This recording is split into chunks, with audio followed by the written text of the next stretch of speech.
உயர்த்தப்பட்ட ஈசா நபி ஈசா அலை அவர்கள் யூதர்களுக்கு மத்தியில் சத்திய சோதனை செய்தார். அவர் யூத மத குருக்களின் துரோகச் செயல்களை தோலுரித்தார். குரான் உங்களுக்கு ரொம்ப பிடிக்குமா? அப்ப நம்ம சேனலை சப்ஸ்கிரைப் பண்ணிக்கோங்க. இந்த பாட்காஸ்ட்க்கு 1K சப்ஸ்கிரைபர் வரும்னு டார்கெட் வைக்கலாம். முழு பாட்காஸ்ட் வேணும்னா சேனல் வீடியோஸ்ல பார்க்கலாம். மதத்தின் பெயரால் நடக்கும் அக்கிரமங்களுக்கு எதிராக சாட்டையாகச் சுழன்றார். யூத மத குருக்கள் மதத்தின் பெயரில் செய்யும் சுரண்டல்கள் குறித்தும் மதத்தில் அவர்கள் செய்த இடைச்செருகல்கள் குறித்தும் அவர் போதனை செய்தார்.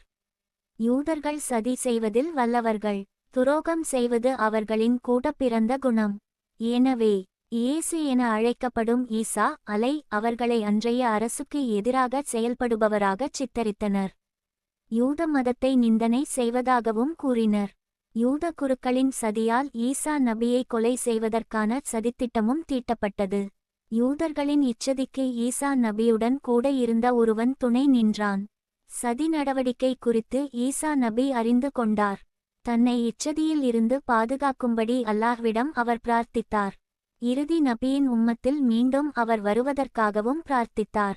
அல்லாஹ் அவரின் பிரார்த்தனையை அங்கீகரித்தான். ஈசா நபி தனது மறைவு பற்றியும் முஹம்மது நபியின் வருகை பற்றியும் அவரை ஏற்று பின்பற்றுவதன் அவசியம் குறித்தும் தனது சீடர்களுக்கு போதித்தார். அவர்கள் ஈசா நபியை கொல்ல சதி செய்தனர். அல்லாஹ்வும் அவர்களது சதியை முறியடிக்க நினைத்தான். ஒரு நிமிஷம் ஒரு சின்ன மெசேஜ். சப்ஸ்கிரைப் பண்ண எல்லாம் நல்ல உள்ளங்களுக்கும் நன்றியை தெரிவித்துக் கொள்கிறேன். யூதர்கள் பொதுவாக பொறாமை குணம் கொண்டவர்கள். ஈசா நபியின் அற்புதங்களைக் கண்டு ஈமான் கொள்வதை விட்டுவிட்டு அவர் மீது பொறாமை கொண்டனர்.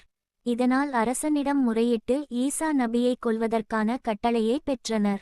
ஈசா நபியை அவர்கள் தேடிச் சென்றனர். ஈசா அலை அவர்கள் தமது தோழர்களுடன் இருந்தார்கள். ஈசா அலை அவர்கள் மயக்கமான உறக்க நிலையில் உயிருடன் வானத்திற்கு உயர்த்தப்பட்டார்கள். ஒருவனின் உருவம் ஈசா நபியின் உருவம் போல் மாற்றப்பட்டது.